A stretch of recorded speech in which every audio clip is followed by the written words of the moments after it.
Everyone, welcome tonight with the webinar from ENFA. And for any household technical things, Stefano, our guest here tonight, he will hold his lecture about 25 minutes. And you can write in your chat if you have any questions, and I will forward them to Stefano, and he will answer as good as he can on your questions. Joanna Vicente, the ENFA Vice President, she is having the technical issues if there is anyone. So very warm welcome and to everyone, and especially to our guest tonight, Professor Stefano Quaccioli. He's a member of a lot of organizations working for pain. And he's also the member of the board of ENFA. So very warm welcome tonight, Stefano.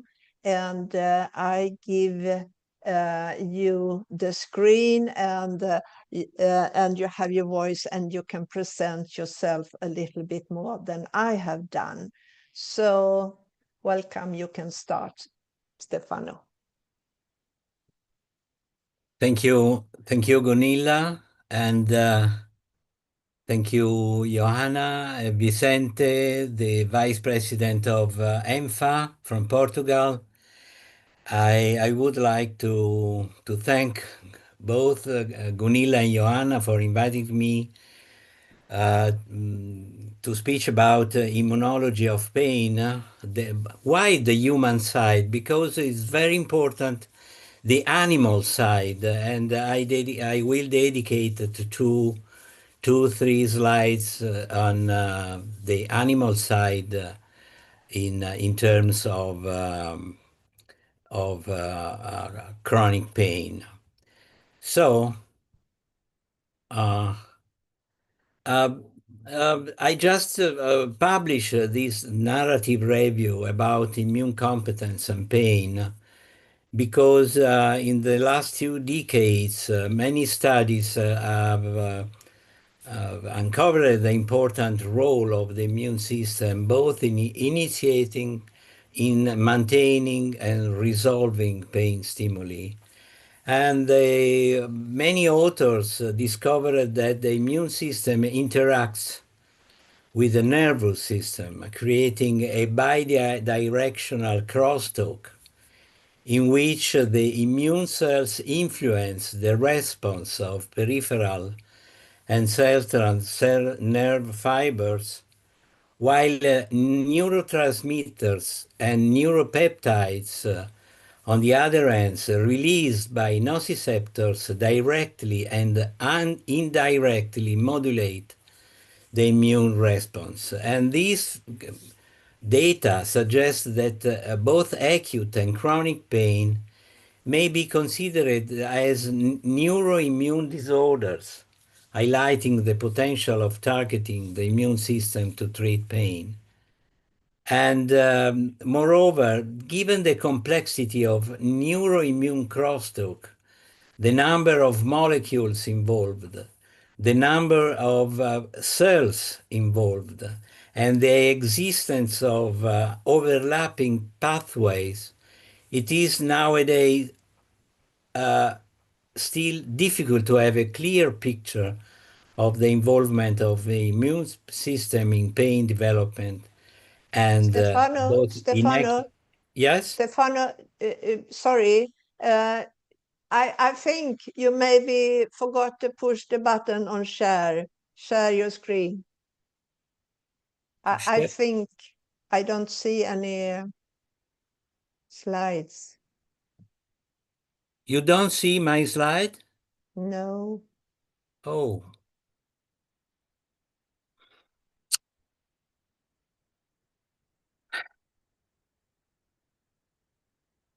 We could look at them just before the meeting. So here it comes, Stefano. It comes. Now you see my slide? Yes, now it's coming. Wonderful. Okay. So um, um, we are talking about the complex relationship between immune competence and between and be in and immune competence and pain itself in order to try to put a light on the role of the immune system in initiating, maintaining, and resolving pain stimulus.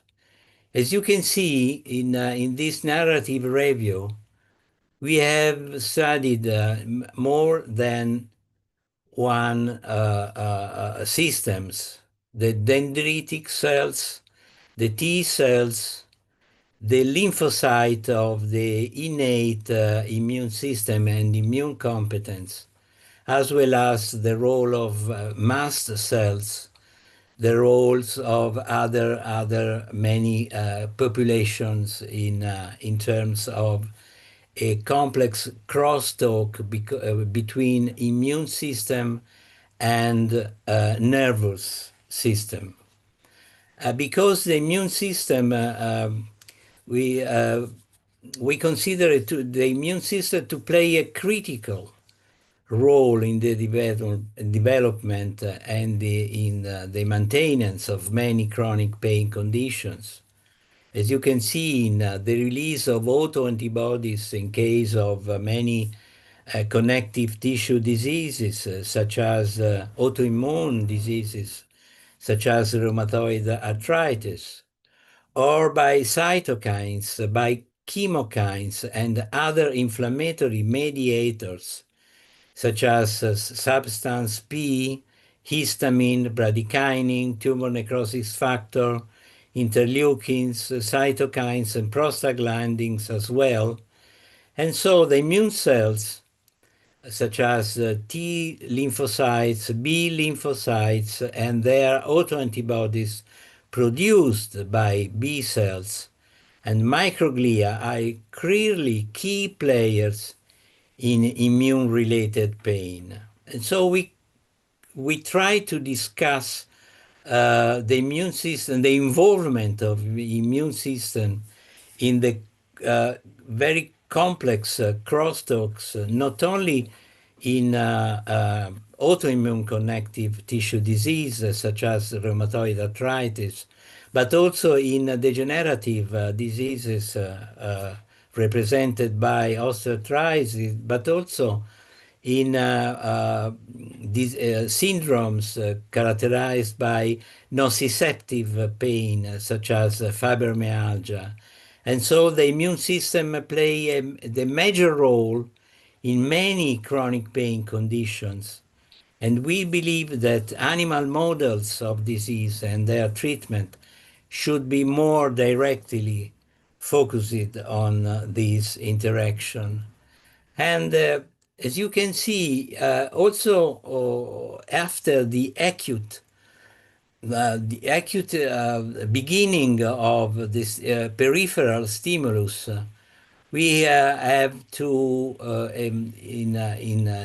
the second step is represented by the maintenance of the stimulus and the tentative of the to try to go toward the resolution of this stimulus, to control pain, in other words, because the sensory neurons, as you can see in acute but in chronic pain, many molecules have reacts with specific receptors on the peripheral neurons, and in the maintenance, and also in the towards the resolution of chronic pain. And the first culprit of this complex process is represented by neutrophils, because of the roles of neutrophils as a different source of acetylcholine, catecholamine, is also controversial, as well as the effects of these neurotransmitters in neutrophils' function. In the second point, neutrophils can contribute for the activation and for the sensitization of sensory neurons in event of nociception and pain.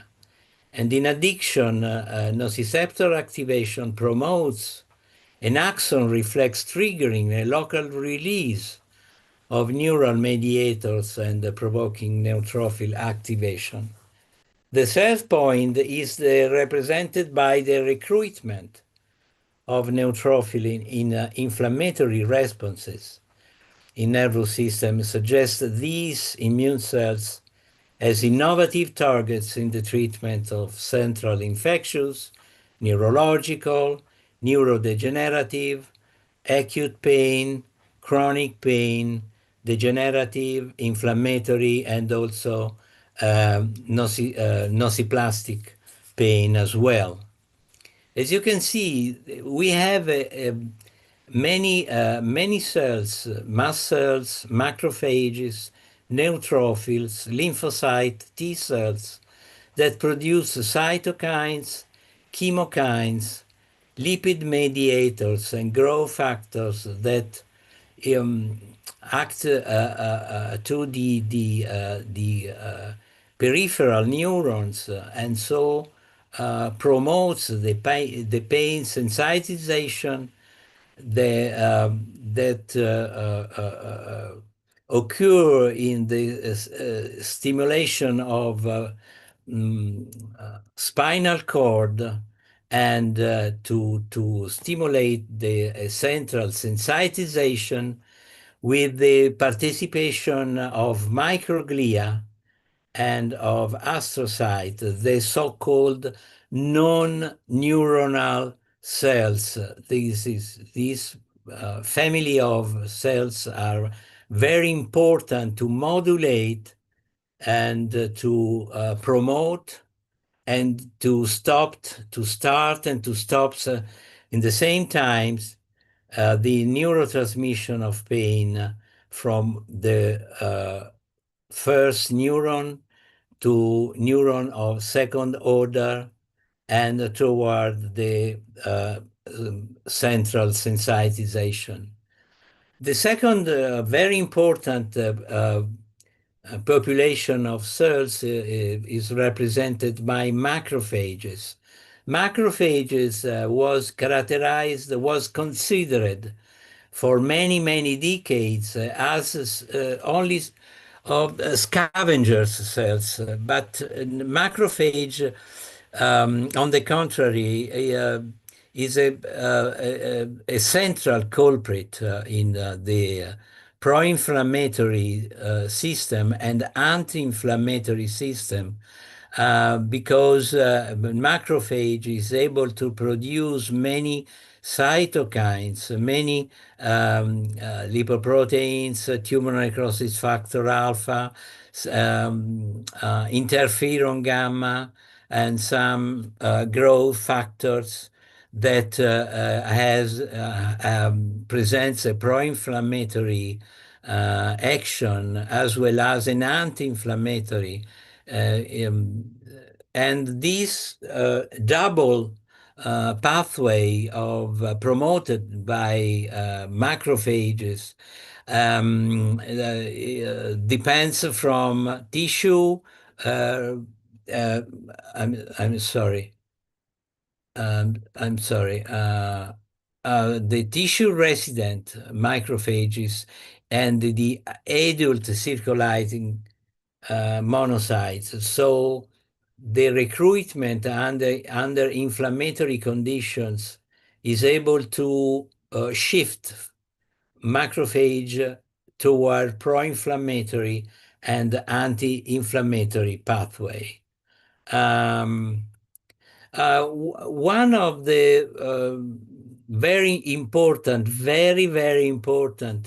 cytokines, chemokines is represented by nerve growth factors. The discovery of nerve growth factors was due to Rita Levi Montalcini, a Nobel Prize for this discovery.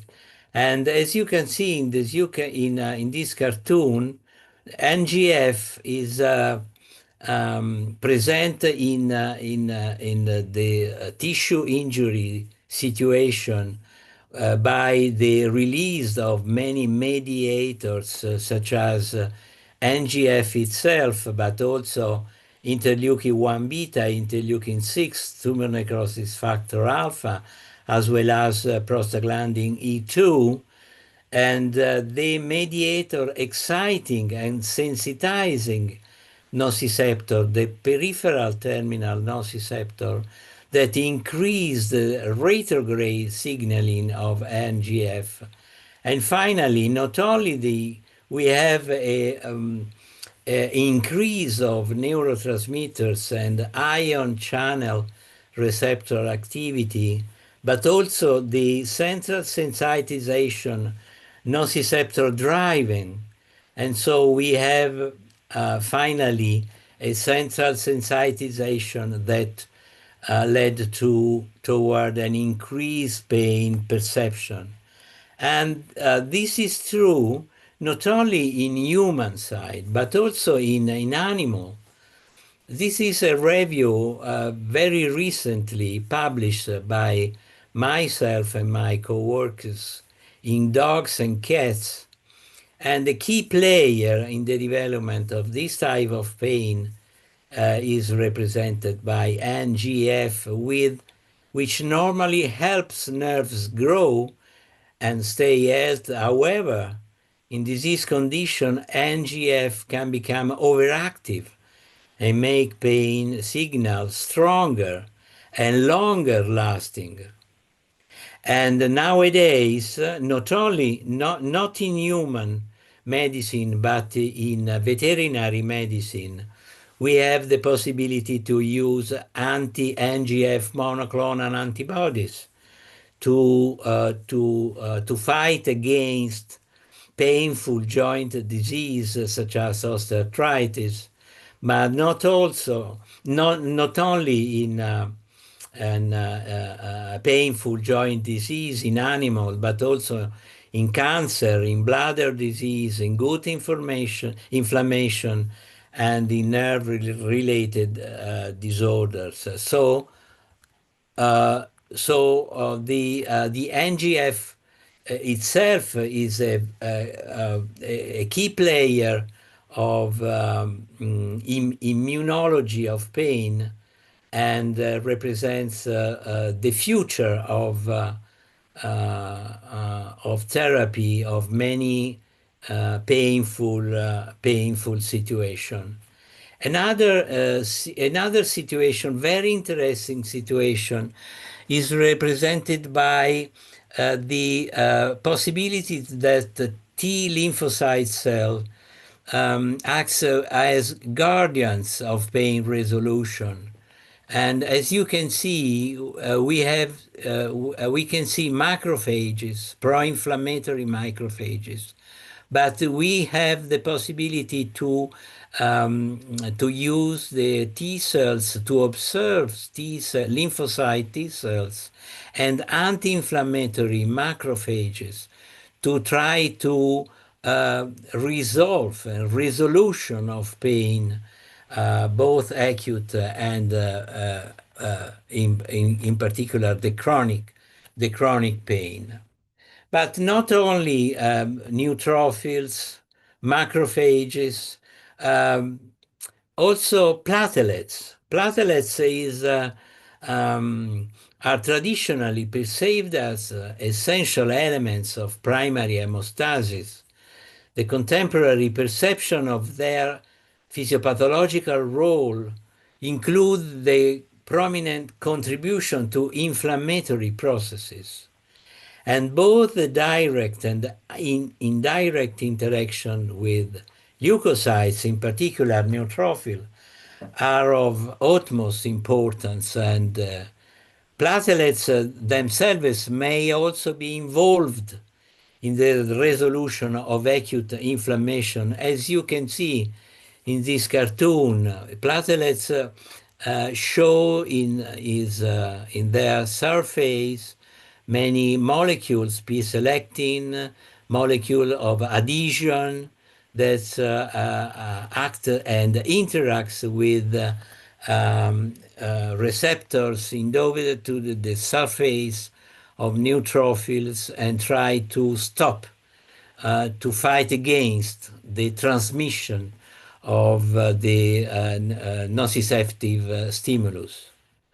And it is very important to consider the presence of inflammation in osteoarthritis because, as you can see in this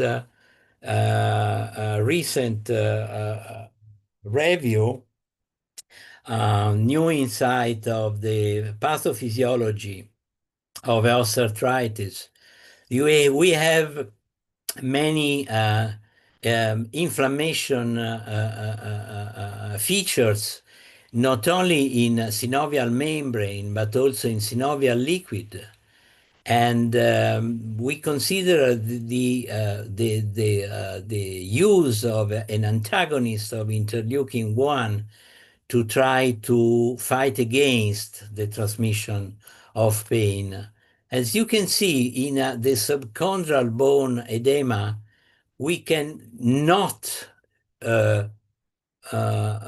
see in traditional, in conventional X-ray imaging, but what is present if you perform a magnetic resonance, and this represents the bone, subchondral bone edema, and in this way we have the start of osteoarthritis, of inflammation in osteoarthritis. So we have the participation of chondrocytes in human cartilage, and the chondrocytes are under the influence of many cytokines produced by subchondral bone.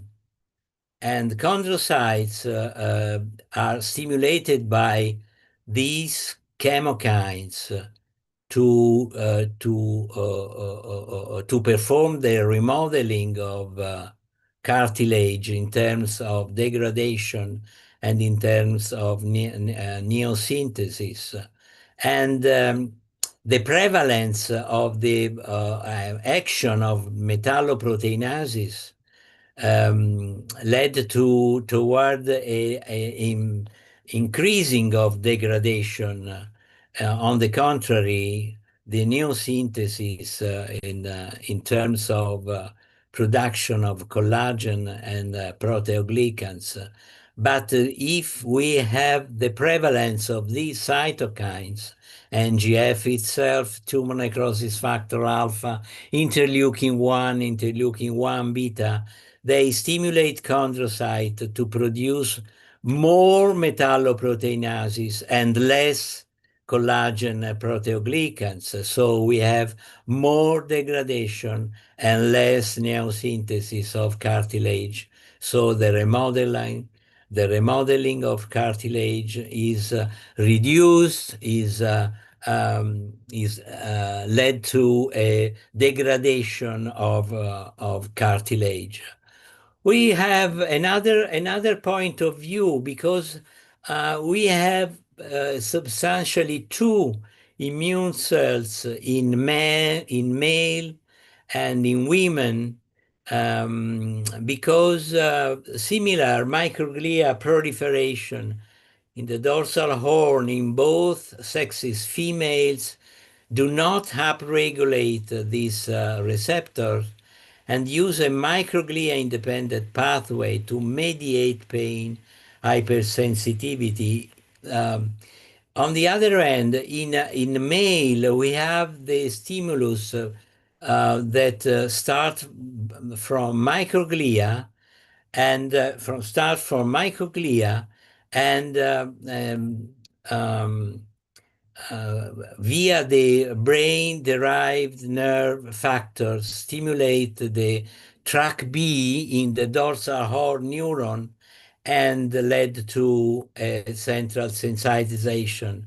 In the female, on the contrary, microglia is less active, and the T cells is the culprit, is the protagonist of the stimulation, the sensitization in dorsal horn neuron, and the to lead to the central sensitization. And this is very important also in fibromyalgia, as you can see later in the last slide. This slide is very complex, but represent the complexity of the interaction from immune system, neuron system, neuronal cells, non-neuronal cells, immune cells, and as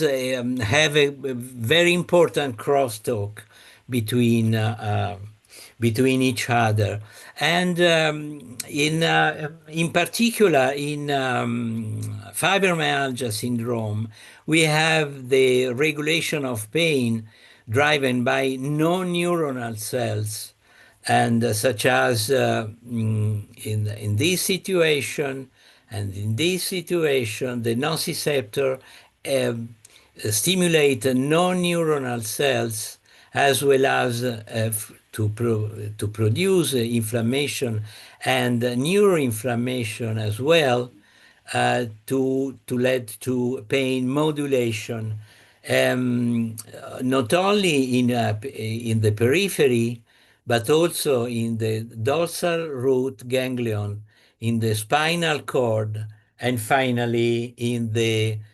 central system. The microglia is a very important in these situations, such as astrocyte as well. And this represents a very, very, very important cell family of cells, in particular in fibromyalgia. The action of microglia and astrocyte in fibromyalgia. And we can summarize the presence of many cells populations that produce a huge number of molecules that see um, relative receptors on the neuron, on the nociceptor neurons, and to lead to pain sensitization in periphery, in the peripheral level, in the spinal cord level, and finally in the central sensitization in the cortex. So we have many clinical situations such as psoriasis, contact dermatitis, rheumatoid arthritis as well, allergic airway inflammation, and inflammation of gut in terms of uh, uh,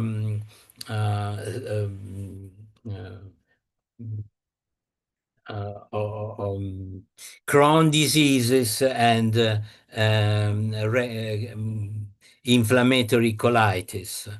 And we have many, very, very important to consider that fibromyalgia depends from the exclusion of prefrontal cortex, because we if we exclude a part of prefrontal cortex, less cortex is able to analyze the peripheral stimulus, and so the cortex led to many information of danger, in terms of muscle pain, in terms of muscle contracture, and many symptoms related to fibromyalgia. And the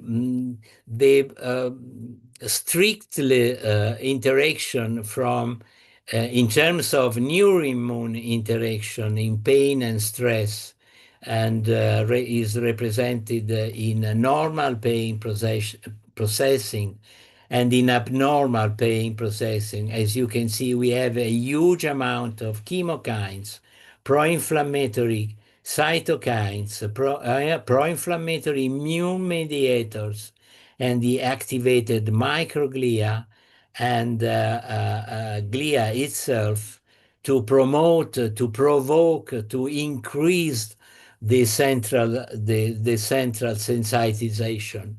So we can take home this, the first message, the strictly interaction from body, from brain, in terms of not only of peripheral brain, but um, in particular the central sensitization that leads to pain. And so the neuroinflammation is very important to this crosstalk from body to pain, not only in fibromyalgia syndrome, but also in the restless syndrome and in chronic fatigue syndrome. So, to conclude, the inflammatory mediators can contribute to acute and chronic pain in response to an injury. Both resident immune cells and blood-borne immune cells are recruited, as well as cytokines and chemokines. The macrophage and platelets and neutrophils, lymphocytes, T and B cells are essential for the crosstalk with primary afferent neurons. So the acute and chronic pain is now considered as neuroimmune disorders that with by a critical involvement of both innate and adaptive immune response. And we have now the data that show the fundamental role of non-neuronal cells, not only in degenerative, in neuropathic cells, in neuropathic pain, degenerative pain, oncological pain is very important, that the immune cell product and the immune response may play a crucial role not only in inflammatory acute and chronic pain, but also in degenerative, neuropathic, and in terms of fibromyalgia syndrome, nociplastic pain. I thank very much for your attention, and I say you goodbye and Merry Christmas for you and for your families. Thank you so much, Stefano. Thank you so much. I would say this is a very complex field that you have been taken us on showing and try to educate us a lot. And I'm so impressed of the complex of what we have inside our bodies.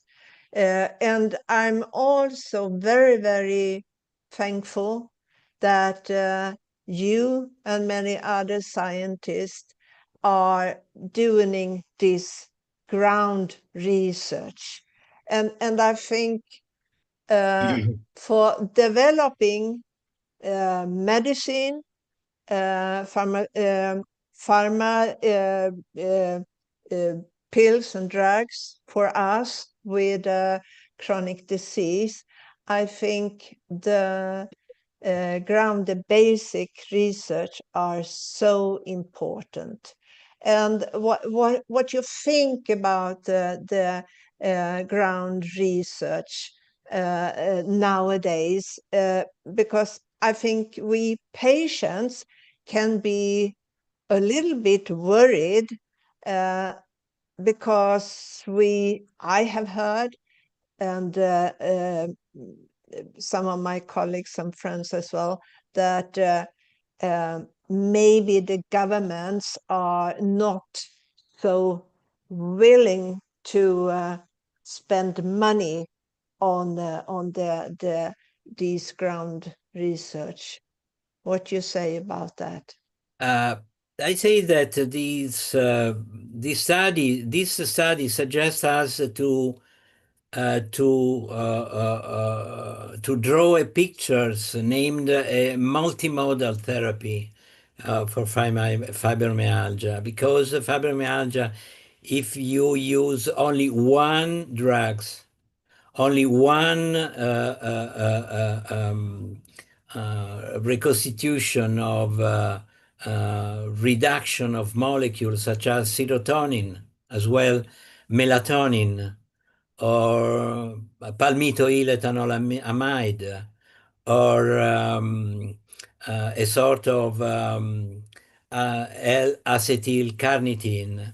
So the multimodal therapy is represent the cornerstone of the modern therapy for fibromyalgia, because fibromyalgia is one of the most complex syndrome. Is not a disease, is a syndrome, is the sum of very complex physiopathological model of pain that is demonstrated from the difference from neuropathic pain and nociplastic pain. Neuropathic pain derived from the damage of central or peripheral neuronal system. On the contrary, fibromyalgia is represent a nociplastic pain, very complex physiopathologically, on the physiopathological point of view. And if you consider the modern therapy with Piercarlo Sarsiputini, we have published 2 years ago the guideline for treatment of fibromyalgia. If you consider, and these multimodal therapy, we must perform in the same time to try to resolve these modifying crosstalk from immune system, from neuronal system, from cells, from neurotransmitters, and the research I have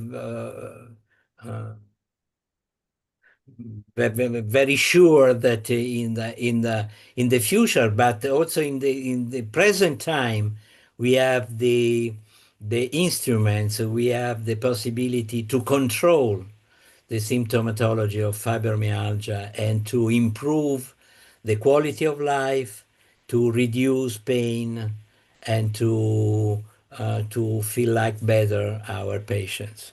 Mm.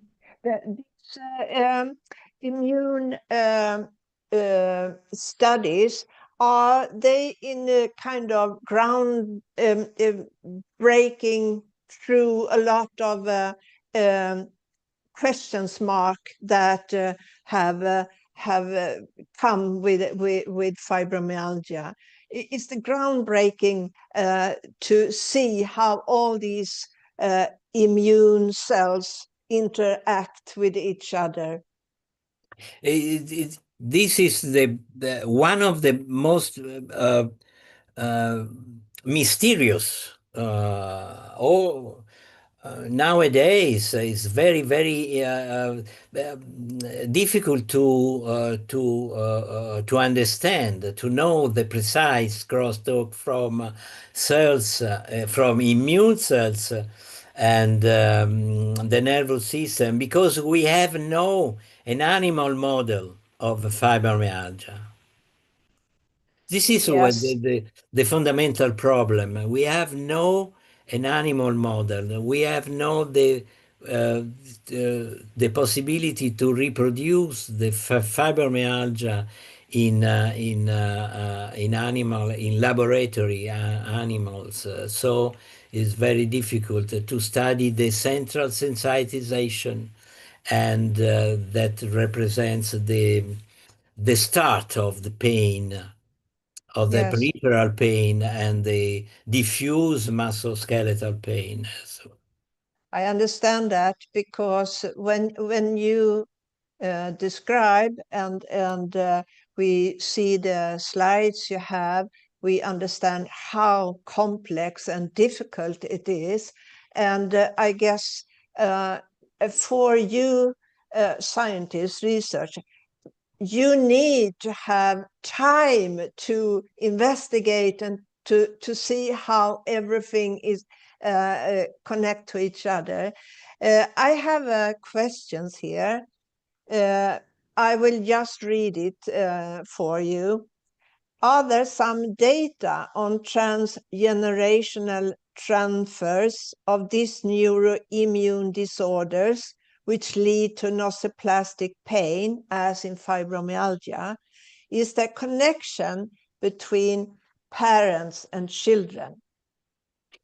no, no, no, really, no, there is no the transmission of genetic transmission of fibromyalgia. Probably, we have discovered three chromosomes that are in connection with fibromyalgia, but fibromyalgia is not a genetic syndrome. I think that can be good to hear sometimes because I have met a lot of parents that their children have fibromyalgia. Yes, So because yes, this the same situation like hypertension as well. In a family, in a family in which we have two, three, four subjects affected by hypertension, we realize a sort of familiar diathesis of hypertensive diathesis, because but is nowadays is impossible to say that fibromyalgia is a genetic okay. transmission from Mhm. one from parents to the children to the nephew and so on. I understand, but I could hear you saying that in some special interaction there was some difficulties in the gender question. That the female, they have the microglia cells, and the T cells. The male doesn't have that. No, we uh, we don't know why. We don't know Ah, why, okay. but Mm, probably is linked to the double X in the genetic situation in female. On the contrary, the single X in male genetic repertoire. And so it's also difficult to study the prevalence of one X to another X in female, but the link from sexual chromosomes is very important in the pathogenesis of fibromyalgia. mm. Yes, yes. And uh, I saw on one slide you had a image of the vagus nerve. Does it have a impact on pain? Do you believe that? Probably yes, probably yes. There's a new field to Yeah, discover, to probably yes. research. We have the uh, we have to involve the uh, political actors, not only in Italy but also in Europe. And I would like to thank ENFA and you and Joanna and the other members of the advisory board and the many, many countries represented inside ENFA, because we have um, uh, to talk with the politics Yes. and to try to involve the policy from each country, but we have the necessity to a European point of view in about fibromyalgia.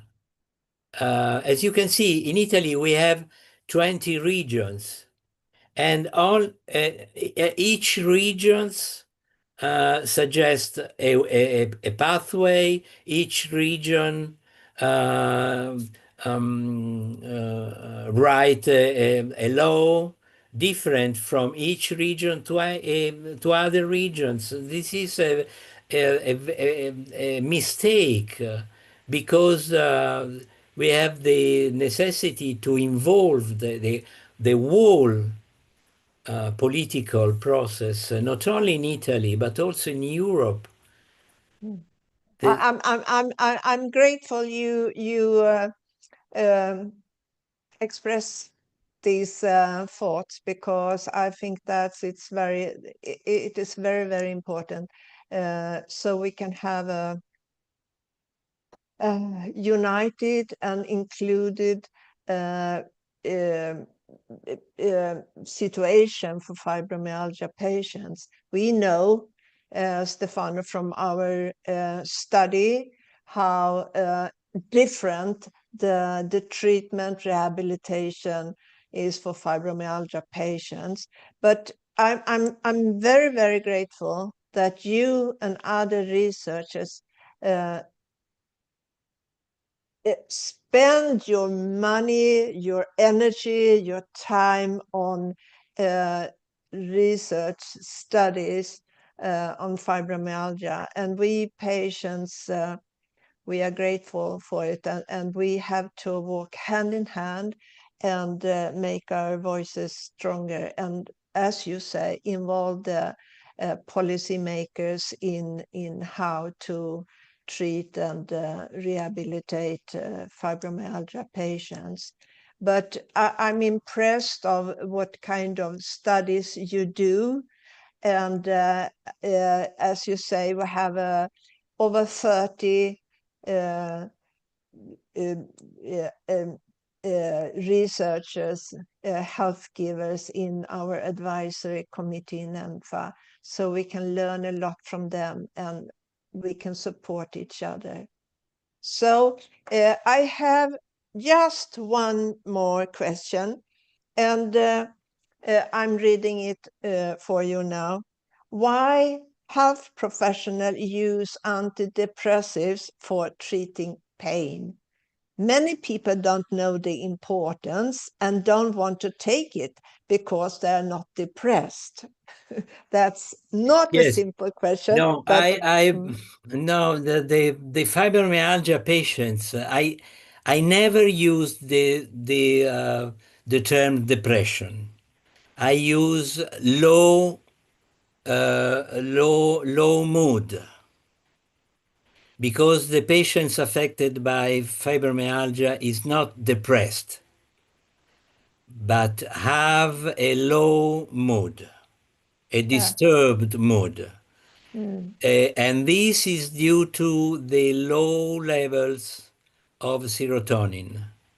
mm, If we have a low level of serotonin, you have in a low mood and you perceive the pain more than in a situation of normal serotonin levels. So the to the any effort to increase the level of serotonin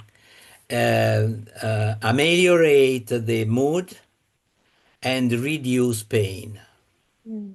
But That's a the good, patients sorry. affected by fibromyalgia um, have not depressive disease. No, no, but no. show a low mood of itself. Yeah. Thank you, Stefano. It can be good to hear that, because I think hundred thousands of fibromyalgia patients have a very low quality of life, and that's why we have a low mood, I think. Yeah.